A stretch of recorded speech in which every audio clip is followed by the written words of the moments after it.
జమ్మూ కశ్మీర్ ప్రజలు సంయమనం పాటించాలని, అప్పుడే రాష్ట్రంలో పరిస్థితులు సాధారణ స్థితికి చేరుకుంటాయని ప్రధాని నరేంద్ర మోడీ సూచించారు.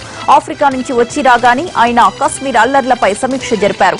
ఇప్పటి వరకు అల్లర్లలో 25 మంది చనిపోగా 350 మంది గాయపడ్డారు. కొన్ని చోట్ల పరిస్థితి మెరుగైనప్పటికీ ఇంకా శ్రీనగర్ తో పాటు దక్షిణ కశ్మీర్లోని 4 జిల్లాల్లో ఆంక్షలు కొనసాగుతున్నాయి. కశ్మీర్ అల్లర్ల కారణంగా హోంమంత్రి రాజ్నాథ్ సింగ్ తన అమెరికా పర్యటనను వాయిదా వేసుకున్నారు.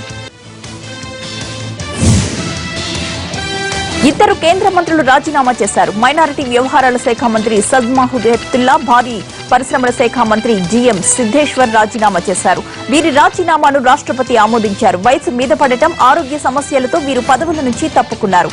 మైనారిటీ శాఖను ముఖ్తార్ అబ్బాస్ నఖ్వీకి, పరిశ్రమల శాఖను బాబుల్ సుప్రియోకు అప్పగించారు. రాష్ట్రాల మధ్య సఖ్యత, అంతర్గత రక్షణ, ఆర్థిక, సామాజిక ప్రణాళికల గురించి చర్చించేందుకు ప్రధాని నరేంద్ర మోడీ జూలై 16న 10 రాష్ట్రాల ముఖ్యమంత్రులతో సమావేశం నిర్వహించనున్నారు.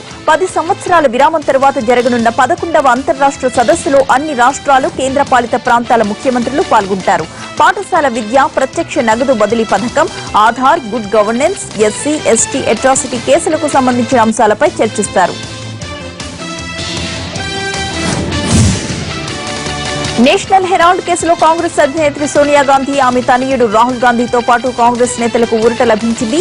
కేసుకు సంబంధించి 2010-11 నాటి కాంగ్రెస్ బ్యాలెన్స్ షీట్, ఇతర పత్రాలను సమర్పించాలని ట్రయల్ కోర్టు ఇచ్చిన ఆదేశాలను ఢిల్లీ హైకోర్టు కొట్టేసింది. పిటిషనర్ వాదన మాత్రమే విని ఈ ఆదేశాలు ఇచ్చినట్లుగా ఉందని పేర్కొంది. ఈ కేసులో దరఖాస్తును పూర్తిగా పరిశీలించకుండా, ప్రతివాదుల వాదన వినకుండా ఆదేశాలు ఇవ్వడం చట్టరీత్యా చెల్లుబాటు కాదని, అందుకే ట్రయల్ కోర్టు ఆదేశాలను పక్కన పెడుతున్నట్లు స్పష్టం చేసింది.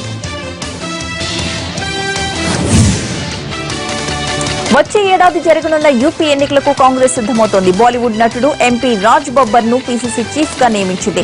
ప్రస్తుతం ఉత్తరాఖండ్ నుంచి రాజ్యసభ ఎంపీగా ఉన్నారు రాజ్ బబ్బర్.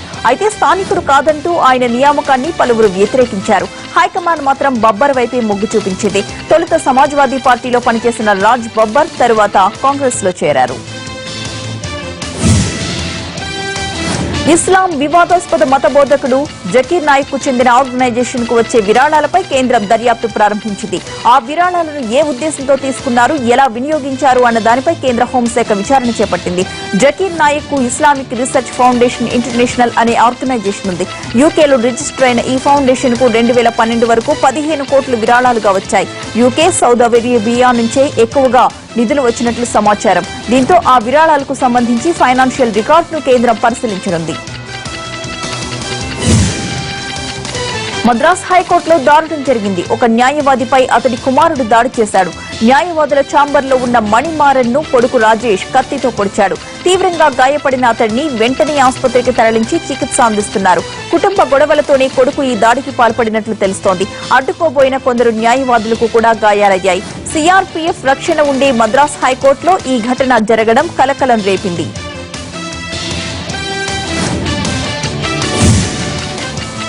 తిరువణ్ణామలైలో దంపతులను, వారి కుమారుడిని పోలీసులు విచక్షణారహితంగా కొట్టడంపై తమిళనాడులో నిరసనలు వ్యక్తమవుతున్నాయి. ఈ వీడియో సోషల్ నెట్వర్క్స్ లో చక్కర్లు కొడుతోంది. మానవత్వం మరిచి నడి రోడ్డుపై పోలీసులు సాగించిన దుర్మార్గాన్ని మానవ హక్కుల సంఘాలు తీవ్రంగా ఖండించాయి.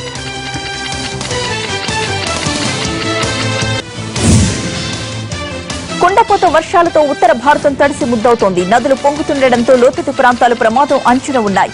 మధ్యప్రదేశ్ లో వారం రోజులుగా వర్షాలు కురుస్తూనే ఉన్నాయి. గుజరాత్ ను వరదలు ముంచెత్తుతున్నాయి. డాంగ్ జిల్లాలోని పలు గ్రామాలు జల దిగ్బంధంలో చిక్కుకున్నాయి. మహారాష్ట్రలోని నాసిక్, అహ్మద్ నగర్, రాయ్గఢ్ జిల్లాలోనూ రికార్డు వర్షపాతం నమోదైంది. గత 36 గంటల్లో కురిసిన వానలకు 8 మంది చనిపోయారు. పశ్చిమ బెంగాల్లోనూ భారీ వర్షపాతం నమోదైంది.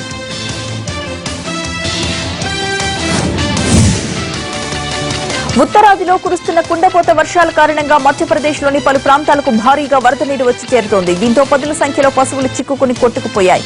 మధ్యప్రదేశ్లోని మన్సార్ నగరం వరద గుప్పిట్లో చిక్కుకుంది. అకస్మాత్తుగా పెద్ద ఎత్తున నీరు ఉప్పెనలా ముంచెత్తడంతో స్థానికులు భయాందోళనకు గురయ్యారు. అందరూ పడుతూ లేస్తూ ఎలాగో తప్పించుకున్నా నోరు లేని మూగజీవాలు మాత్రం వరదలో చిక్కుకున్నాయి. పదుల సంఖ్యలో పశువులు కొట్టుకుపోయాయి.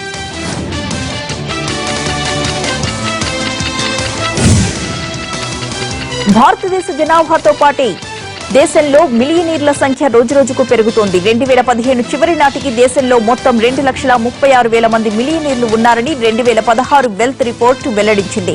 వారి మొత్తం సంపద $1.5 ట్రిలియన్ గా పేర్కొంది. 2007 నుంచి వ్యక్తుల సంపద పెరుగుదలలో ప్రపంచ దేశాలు వెనుకబడడంలో ఉంటే ఇదే సమయంలో భారత్ మెరుగైన వృద్ధి సాధించిందని నివేదిక వెల్లడించింది. వ్యక్తిగత ఆదాయం 1 మిలియన్ అంతకన్నా ఎక్కువ ఉన్న వారిని పరిగణనలోకి తీసుకుని ఈ రిపోర్టును రూపొందించారు. పన్నుల విధానంపై పాఠశాల విద్యార్థులకు అవగాహన కల్పించేందుకు ఆదాయ పన్ను శాఖ సన్నాహాలు చేస్తోంది. దేశంలో పన్నులు కట్టని డబ్బంతా ఎలా నల్లధనంగా మారుతోంది, దానివల్ల దేశానికి కలుగుతున్న నష్టం, పన్నులు కట్టడం వల్ల ప్రభుత్వానికి తద్వారా ప్రజలకు కలిగే మేలు తదితర అంశాలపై విద్యార్థులకు పాఠాలు బోధించనుంది. పన్ను ఎగవేత కేసులో ఇటీవల అర్జెంటీనా స్టార్ ఆటగాడు లియోనెల్ మెస్సీకి స్పెయిన్ కోర్టు 21 నెలల జైలు శిక్ష కూడా విధించింది. దీన్ని స్ఫూర్తిగా తీసుకున్న ఐటీ శాఖ పన్ను ఎగవేతలపై అవగాహన కల్పించాలని నిర్ణయించింది. బంగారం మళ్లీ పరుగులు పెడుతోంది. అంతర్జాతీయ మార్కెట్ల ప్రభావంతో బంగారం ధర స్వల్పంగా పెరిగింది. 10 గ్రాముల పసిడి ధర $30,890 చేరుకుంది. వ్యాపారుల నుంచి కొనుగోళ్లు పెరగడంతో ధరలు పెరుగుతున్నట్లు బులియన్ మార్కెట్ వర్గాలు చెబుతున్నాయి. బంగారం దారిలోని వెండి కూడా పయనిస్తోంది. కేజీ ధర $46,770కి చేరుకుంది. పారిశ్రామిక వర్గాలు, నాణాల తయారీదారుల నుంచి డిమాండ్ ఎక్కువ అవడంతో గత కొద్ది రోజులుగా వెండి ధరలు విపరీతంగా పెరుగుతున్నాయి. ప్రపంచ ప్రఖ్యాత మ్యాగజైన్ ఫోర్బ్స్ సెలబ్రిటీస్ లిస్ట్ లో బాలీవుడ్ బాద్షా షారుఖ్ ఖాన్ కు స్థానం దక్కింది. ప్రపంచంలో అత్యధిక సంపాదన కలిగిన సెలబ్రిటీస్ లిస్ట్ లో షారుఖ్ 86వ ప్లేస్ లో ఉన్నారు. 94వ స్థానంలో మరో బాలీవుడ్ హీరో అక్షయ్ కుమార్ నిలిచాడు.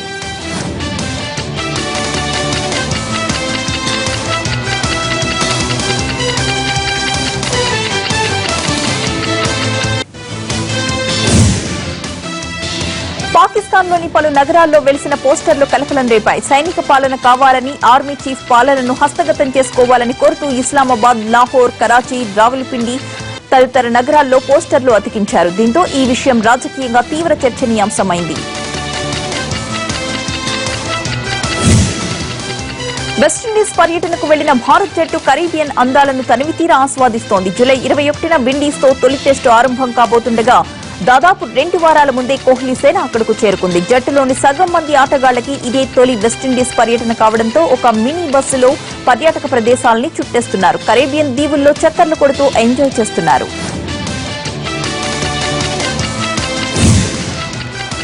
ఐసీసీ తాజాగా ప్రకటించిన టెస్ట్ ర్యాంకింగ్స్ లో 112 పాయింట్లతో టీమిండియా 2వ స్థానాన్ని నిలబెట్టుకుంది. కేవలం 1 పాయింట్ తేడాతో పాకిస్తాన్ 3వ స్థానానికి పరిమితమైంది. జూలై 14 నుంచి ఇంగ్లాండ్ తో పాకిస్తాన్ 4 టెస్టుల సిరీస్ ఆడనుంది. ఈ సిరీస్ ను పాకిస్తాన్ 2-1 లేదా 3-1తో గెలిస్తే భారత్ 2వ ర్యాంకును కోల్పోవలసి వస్తోంది. ఆస్ట్రేలియా 118 పాయింట్లతో అగ్రస్థానంలో కొనసాగుతోంది. టెస్టుల్లో ఆల్రౌండర్ జాబితాలో భారత స్పిన్నర్ రవిచంద్రన్ అశ్విన్ అగ్రస్థానాన్ని కైవసం చేసుకున్నాడు.